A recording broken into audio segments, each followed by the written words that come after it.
This evening.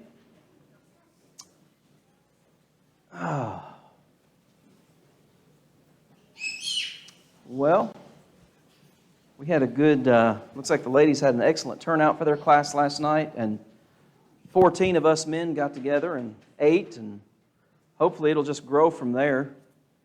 It's good to spend time with each other outside of the building like that. And of course, the women were here. I mean, that's fine too, but it's good to do it at other times as well when we have the opportunity. All right, so be opening to Exodus 22. We are dealing with Bible authority. How do we know how the Bible authorizes? Why do we do what we do? We're dealing with, to some extent, I would say, division that has existed over the years. There's no doubt about that. And so, I hope that this class is beneficial to you. If you have any questions while we're going through any of this, do not hesitate to ask. And we'll address them.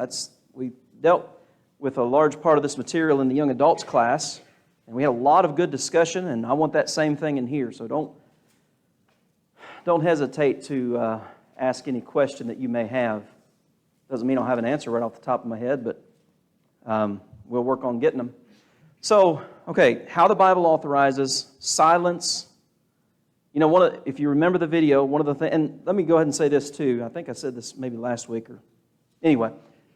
Then I didn't share that video and have you guys watch it just for the sake of having you watch it so we could pick it apart. Okay?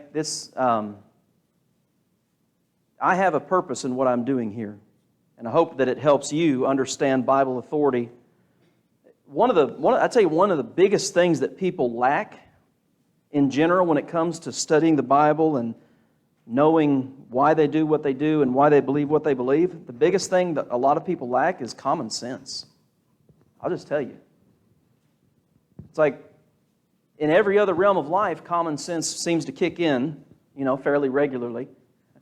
And then you get to the Bible, and it's like that's out the window. And so that doesn't need to happen. And so hopefully this class will, as we're discussing all of these topics that have been divisive, specifically within churches of Christ over the years, we can use our common sense, we can use Scripture, come to conclusions that are only warranted by the evidence, and that's what we want. So, having said all of that, tonight we're going to talk about orphans' homes. That was one of the subjects that he brought up, so we're going to address it specifically. Somebody read, and so I know this is the Old Testament, but I'm laying out a case here as we get started. Somebody read Exodus 22 through 24.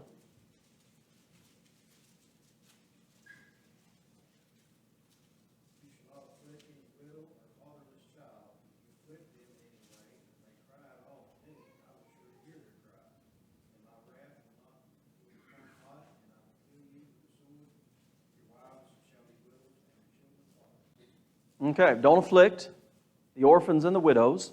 Turn over to Deuteronomy 26. Deuteronomy 26, and somebody read 12 to 13. I don't have this stuff up on the screen, so if you want to take notes, I'll write them down for you. Somebody read that, Deuteronomy 26, 12, and 13, please.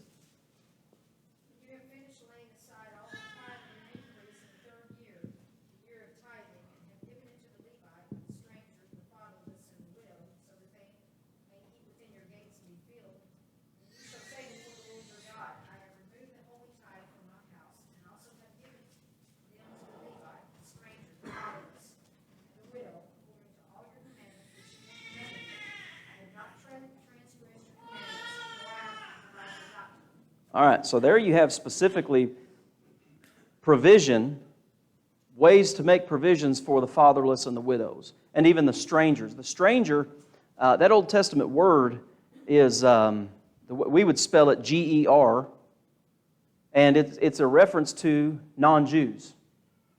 Okay? So if you were a stranger, you could become a Jew. You could proselytize. You could convert, essentially, to Judaism and follow the law, but not everybody did that. So you have provision for orphans, the fatherless, widows, the stranger, and also obviously the Levites. I forgot that I actually put that, so there you go. The Old Testament, so we're talking about orphans' homes, but the Scripture always includes widows with this. So we'll throw that in the mix too, okay? The most, I guess one way you might be able to say it is some of the most needy among us. How do we handle that? Well, the law of Moses made provision for that. All right? New Testament. Let's go to James chapter 1. We'll just start there, and then we'll spend more time in 1 Timothy chapter 5 because there is a lot in that passage specifically about widows. Somebody read James 1:27.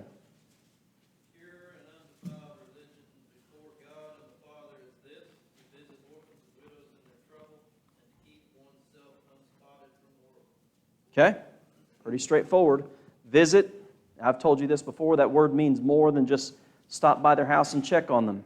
You tend to their needs. You take care of them is the idea. And of course, James, you go back to the first verse or two. To whom is James writing?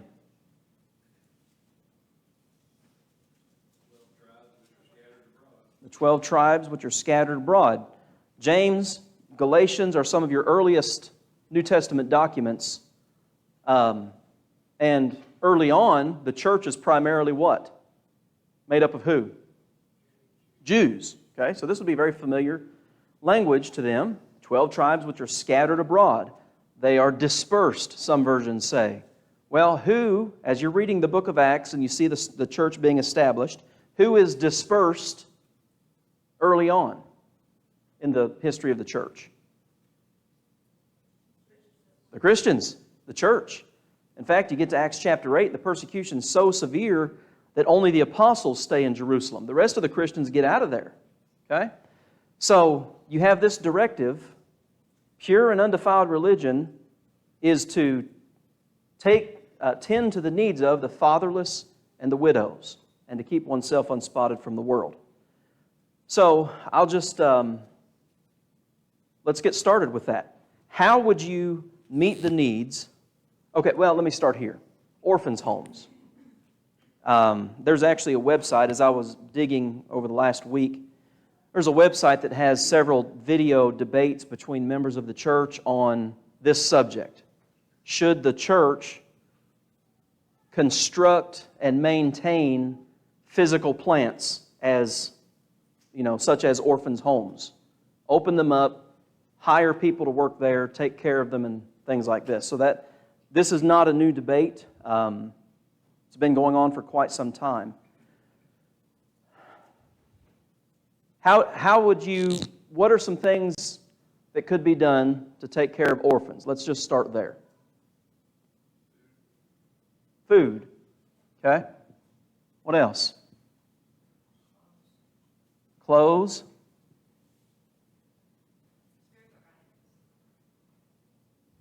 Okay.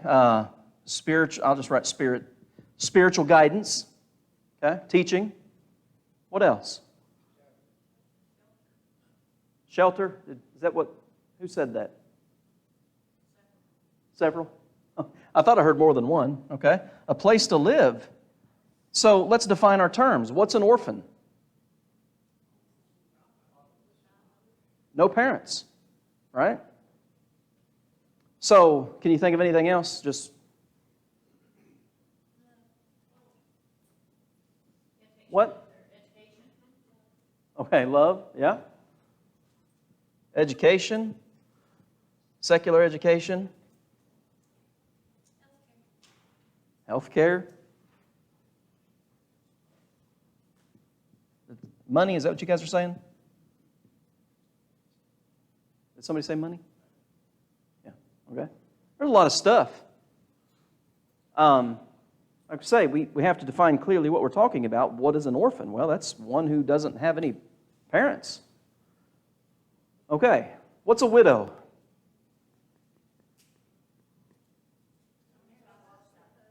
Okay, a woman who's lost her husband, but men are what we call them widowers, can lose a spouse. So, the church is told in James chapter 1 to tend to the needs of the fatherless and the widows. Let's go to 1 Timothy chapter 5.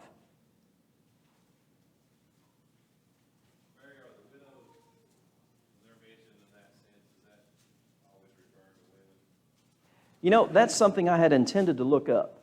Joe asked if when it refers to widows, does it always refer to women?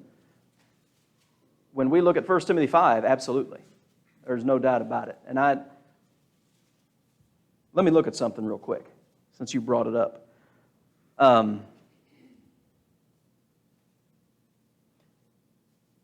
I think we might have to consider culture to an extent in this,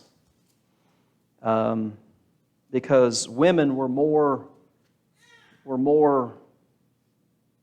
dependent on the males in society. You know, today we're used to seeing let's just say a two-parent, both parents working home, aren't we?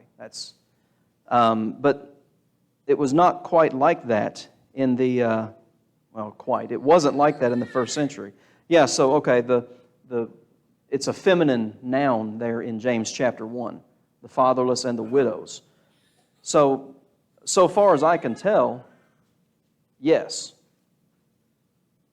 Talking about women. All right, let's look at 1 Timothy chapter 5, and we'll start in verse 3. Honor widows, the King James says that are widows indeed, or that are really widows. Well, he's then going to explain what that means.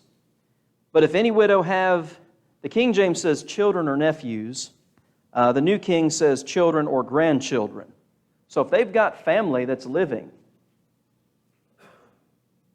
let them, the family, learn first to show piety at home and to requite their parents. What does requite mean? Repay. Okay?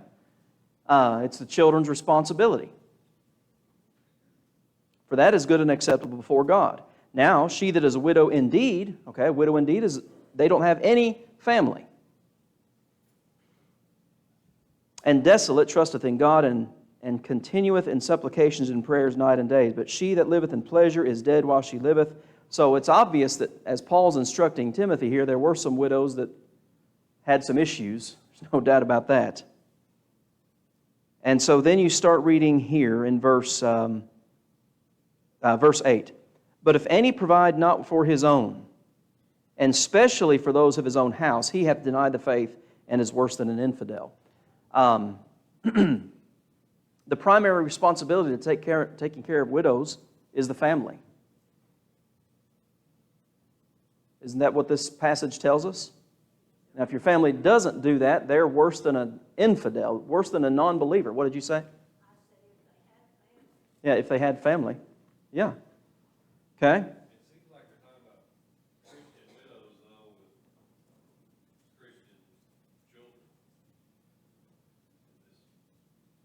Christian widows with Christian children? I don't know why you call somebody a Christian worse than an infidel. They're already an infidel. They'd be worse than one. But yeah, it kind of seems that way, that Paul's writing to Christians in general and talking about this. It seems like in this context that you're talking about Christian widows with Christian children that should be taken care of. Yeah. Well, and when you go back to 1 Timothy chapter 3, the whole purpose of 1 Timothy is he's telling Timothy, this is how you ought to conduct yourself in the church. This is how the church functions. And if your church has a widow, their family's supposed to take care of them first. And so that would make sense.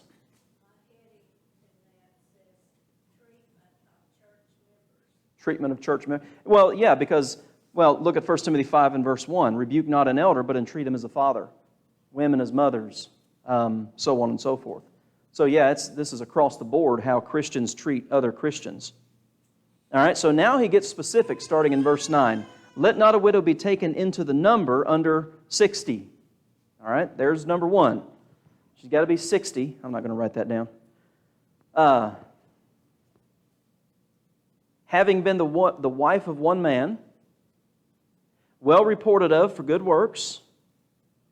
So as I'm reading these, one of the things that I am impressed with is how well you would have to know the members of your congregation. You see that? Not just an occasional handshake on the way in or out of a building on Sundays. Do you have to meet every one of these qualifications here? Do you have to be well reported for good works? Would you have had to have brought up children? Would you have had to have lodged strangers?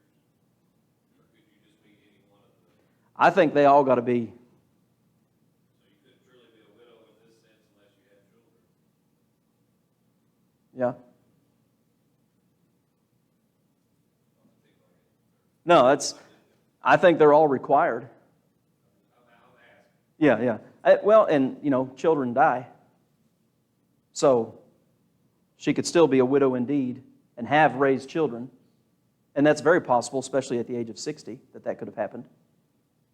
We went through this the other day at camp, and I studied this quite a bit, and I come away with a lot more questions than answers. Yeah. It seemed to me like they had more widows at this time maybe than what we do today. I don't know.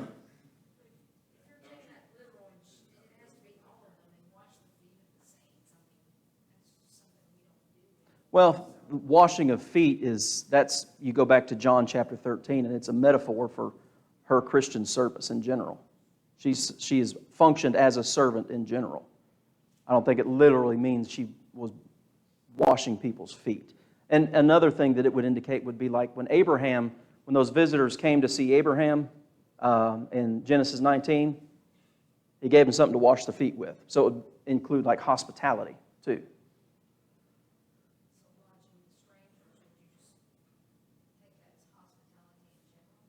Yes, I would. Lodging strangers, hospitality, hospitable. Well, okay, Hebrews 13:1, let brotherly love continue and be hospitable. I mean, that's for all Christians to do that. I kept trying to think of somebody that would meet these qualifications that I do today, and I never could come up with one. Yeah. Just an example. Couldn't come up with an example of somebody that would meet all of these. Yeah. Yeah, could be showing us maybe we can do better. Absolutely. Don't you think the responsibility of the church is probably greater to the widows then than it was now? Which would have been, like they would have been required to have provided more to a widow then. Do you think? Because a lot of these widows probably didn't have a place to live. Yeah. Yeah, well, yeah, there are some cultural things that have changed, like retirements, Social Security, health insurance, government housing, low-income housing. There probably was a reason why the requirements was a little... Well, and that's why I said what I said earlier, that women in that day and time were more dependent upon a man because you didn't have all the social programs that our government provides. Now, that doesn't relieve the church of its responsibility, but this is a This is a widow she's truly in need, and it can often, and I would say a lot of times is the case today, that they may be a widow, but they're not in need. They don't have to be tended to today like they might have back then. So I do think that's why I said earlier we might consider some cultural issues like what Pam mentioned and things that I'd say we take for granted because we've always had them. Yeah.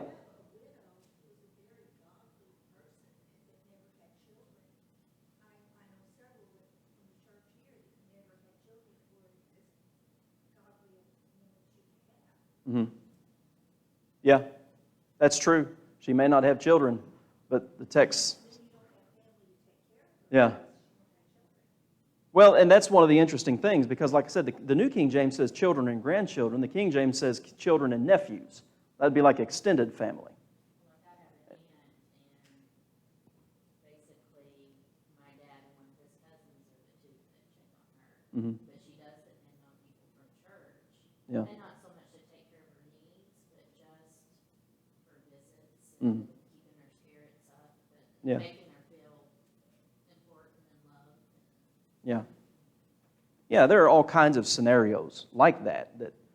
Well, I remember growing up, my dad was a deacon, and there were some widows there in Mount Vernon, Ohio, that didn't have any family. And we mowed yards, and Mom would go with us sometimes and clean house. And, you know, that's the idea here, and that's maybe what Brooke's talking about. We can do better, you know, especially for those who are in need. But I do think, like, financially, in terms of, like, the day-to-day paying the bills and all that, it is quite different these days than it was then. But that still doesn't relieve the church its obligation. In other words, I don't think the church could just say, well, they've got government funding, let them get that. I don't think that's right either. Because it's laid out here very specifically as to what the church was to do. Hold on just a second. She raised her hand. Go ahead. Go ahead, Miss Sharon. We're talking about widows, I know. But if there was a widower that was in need, we would be obligated to help him too. If he couldn't work and Yeah. he didn't have family, I don't disagree with that. If there were a widower who were... probably the men can probably work longer than the women, Yeah, maybe. maybe. So that's why. But I still think if there's a widower in the congregation, I mean, like today, we do have all the things that they can get help with. But I still think that if we didn't help him, It seems, the way I see it, you're talking about widowers, the way I see it, the way the New Testament addresses it is in terms of the women. And it may have to do with, I don't know. I don't know. Life expectancy, the ability to work, I don't know. All those questions are not answered. What we're told is, if you have someone who is a widow indeed, and it even specifies, she's been married to one man. Well, you could flip that around and talk about a widower who's, done these same things. in other words, we are to help those that are in need. We are to help those who are in need. Well, indeed. I think that's key in verse 3 there. Children or widows or widowers Yeah. are in need. Yeah. Right. Any vagueness that we have in that we take care of it in Galatians 6, verse 10. Yep. Therefore, as we have opportunity, let us do good to all, especially those in the household of faith. So that pretty well covers it. Yep. Galatians 6:10. And the prioritization of those who are of the household of faith. Yeah. So, men, women, orphans. What were you going to say? I forgot what I was going to say, but Ms. Sharon said, we got to use some common sense here. Yeah.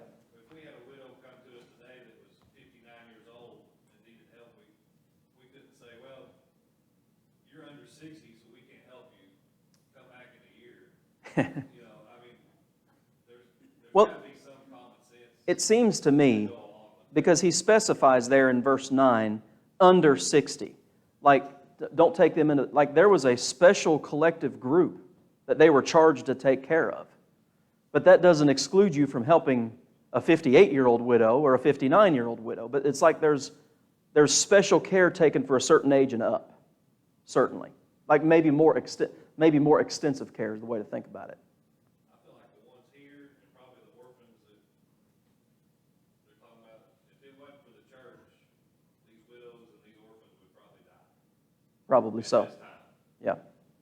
They couldn't run down to City Hall and look for a phone number for a food bank or something. Yeah, it was not we are so used to so many, again, social programs and, well, right down here by the library, blessing box that somebody put up, non-perishable items.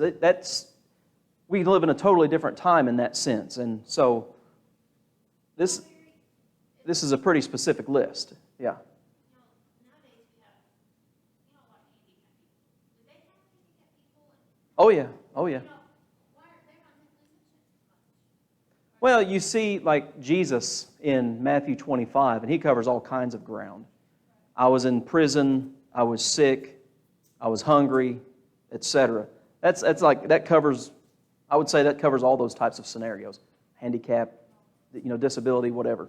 Yeah. A lot of those people, don't have somebody to take care of them either. Yeah. Now we have nursing homes and things like that. Yeah. But yeah. Gotta remember, treat your neighbor as thyself. Well, That covers everything. Luke chapter 10, who is my neighbor? The Good Samaritan, right? Somebody that falls in need, that's your neighbor. And that's somebody you meet their need. Okay, so let's get back to 1 Timothy 5 here. So he's going through this list. Wash the saints' feet, relieve the afflicted. She's diligently followed every good work. But you've got to forbid younger widows. And he gives specific direction towards them. They need to get married. They need to find a husband, and they need to take care of a house. Well, verse 14.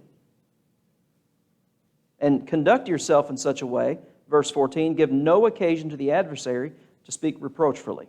Some have already turned aside after Satan, some of these younger widows. Look at verse 16. Somebody read that, please. If any believing man or woman has widows, let them relieve them, and do not let the church be burdened, that may relieve those who are really widows. Okay, so that answers your question that you asked earlier. Is this talking about Christian, extended Christian family that has a widow? Yes. Verse 16 answers that. That's kind of what I was waiting for us to get to. But let them relieve them, and let not the church be charged. Okay, so flip that around. What if there's nobody to relieve them? The church is charged with it, right?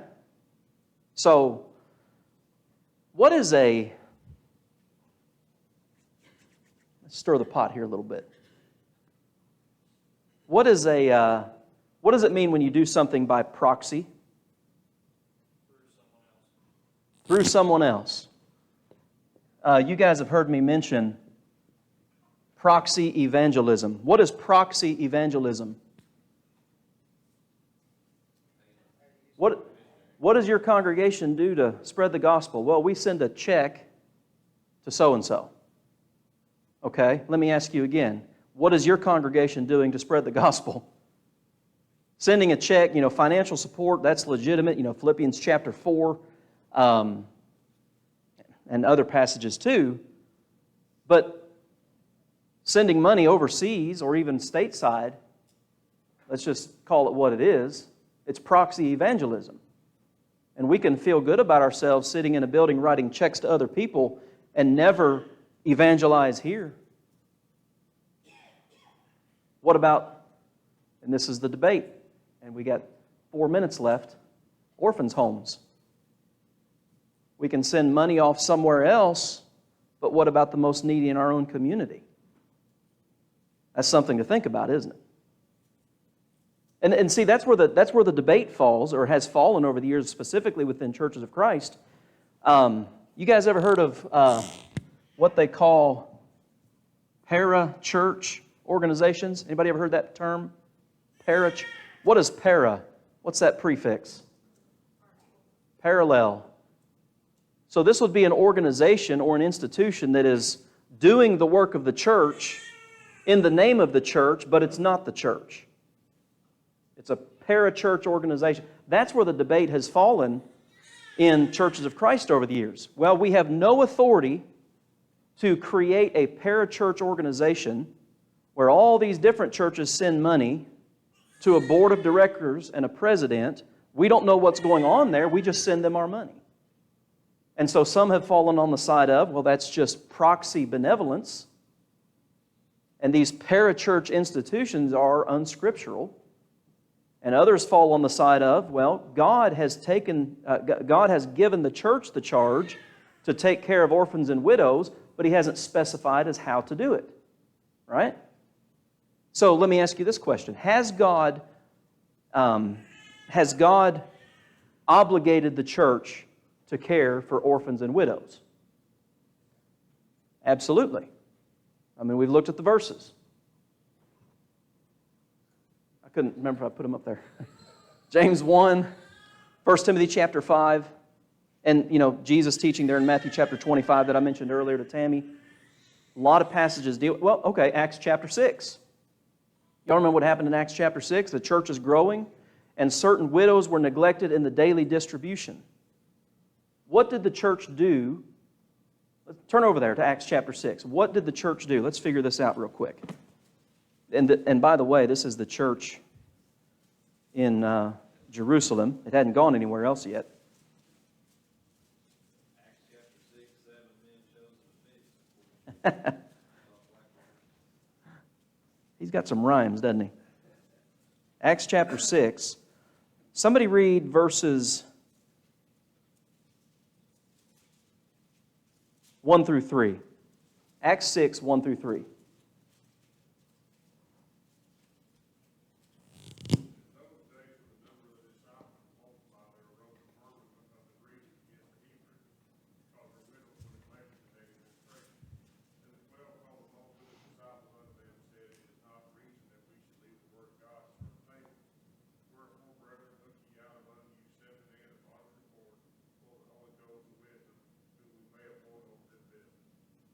Okay.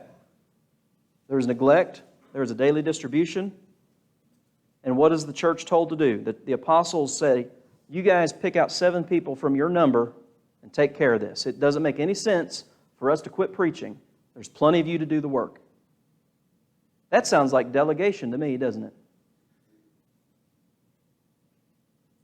Did they not take up a collection for poor saints in Jerusalem and send them? Yes.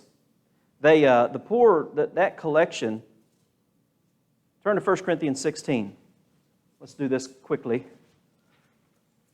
We're going to obviously have to continue this discussion next. But I want you to be thinking about this discussion, in particular, these 2 ideas right here. Proxy benevolence and parachurch institutions or organizations. Churches or institutions that run alongside the church, that do the work of the church, but that are not the church. These are human institutions. All right? 1 Corinthians 16, somebody read 1 and 2.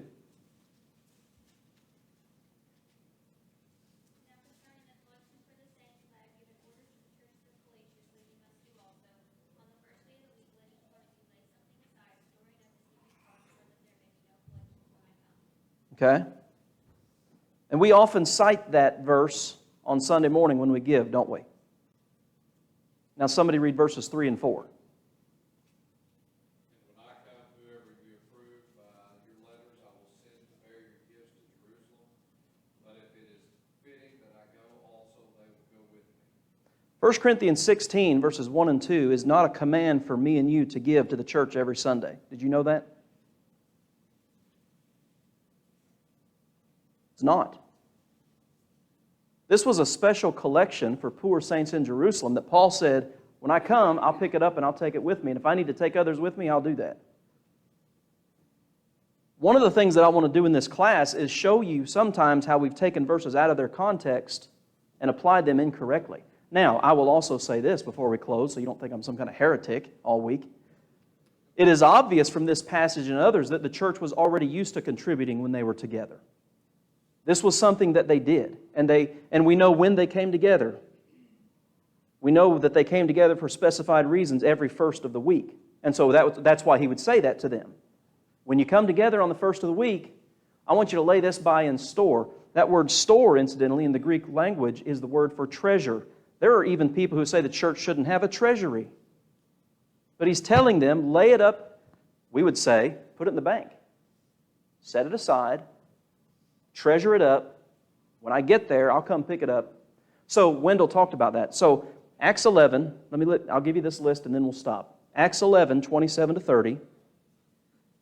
Romans 15, 24 to 30, 1 Corinthians 16, 1 through 4, 2 Corinthians chapters 8 and 9, and Galatians chapter 2 and verse 10 are all talking about the same collection that Ashlyn just read us in 1 Corinthians. Galatians 2:10. Oh, my stars. Acts 11, 27 to 30. When you get it, nod. Okay? Romans 15, 24 to 30.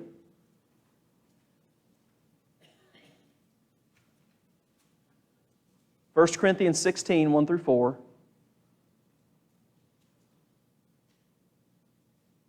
Second Corinthians 8 and 9, those two chapters.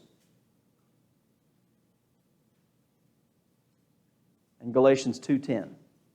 Every one of those passages is talking about the same collection from all these different churches that was going to be taken by Paul. 2 Corinthians 9 actually names three guys: Paul, Titus, and the third guy is not actually named, the other brother who is of good reputation. That's all we know. At least three men handled this collection, and all of those passages talk about the same collection. All right. What does it mean with the Vino gatherings? That's their Vino gatherings when I come. When I get there, I don't want to have to wait for you guys to get all your money together. That's what he was telling them. Yep. All right, guys. We'll pick up here next week.